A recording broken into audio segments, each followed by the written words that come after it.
আজকে চুনো মাছের শিল ভর্তা বানাবো। তার জন্য চুনো মাছটাকে আমি পরিষ্কার করে ধুয়ে ভেজে নিয়েছি, আর পেঁয়াজ আর শুকনো লঙ্কা ভেজে নিয়েছি, আর এই গোটা রসুনটাকেও আমি ভেজে নিয়েছি, আর একটা পেঁয়াজকে কুচি করে নিয়েছি। আর এই যে তেলের মধ্যে আমি রসুনটাকে ভেজে নিয়েছি, এটা খুব নরম হয়ে গেছে। এরপর চলো এটাকে আমি চটপট খোসা ছাড়িয়ে নিই। দেখো পেঁয়াজ রসুন সব রেডি করে নিয়েছি। এরপর আমি শিলটাকে নিয়ে নিচ্ছি। শিলটা আমি আগে থেকে ধুয়ে রেখেছিলাম। এরপর ভেজে রাখা চুনো মাছটা দিয়ে দিয়েছি। এখানে চিংড়ি মাছটা একটু বেশি আছে, তার সাথে আছে কিছু মৌরলা আর পুঁটি।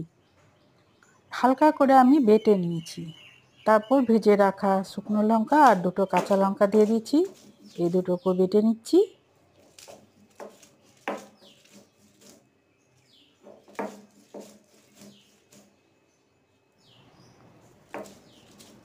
এরপর লঙ্কাগুলো বেটে নিচ্ছি।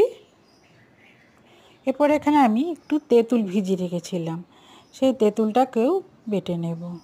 তেঁতুল দিয়ে শিল ভর্তা কিন্তু দারুণ লাগে। চুনো মাছের এই শিল ভর্তাটা দেখবেন এভাবে বানিয়ে। তেঁতুলটাকেও আমি একটু ভিজিয়ে রেখেছিলাম, নরম হয়ে গেছে, এটাকেও বেটে নিচ্ছি।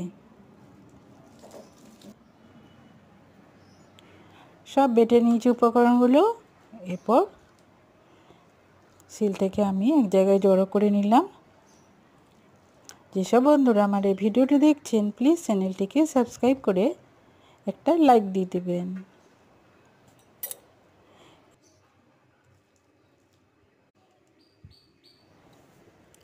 আর তার সাথে একটু কাঁচা তেল আর নুন দিয়ে এটাকে ভালো করে মেখে নেব। একদম মুখে জল আনা চুনো মাছের শিল ভর্তা দারুণ লাগে খেতে।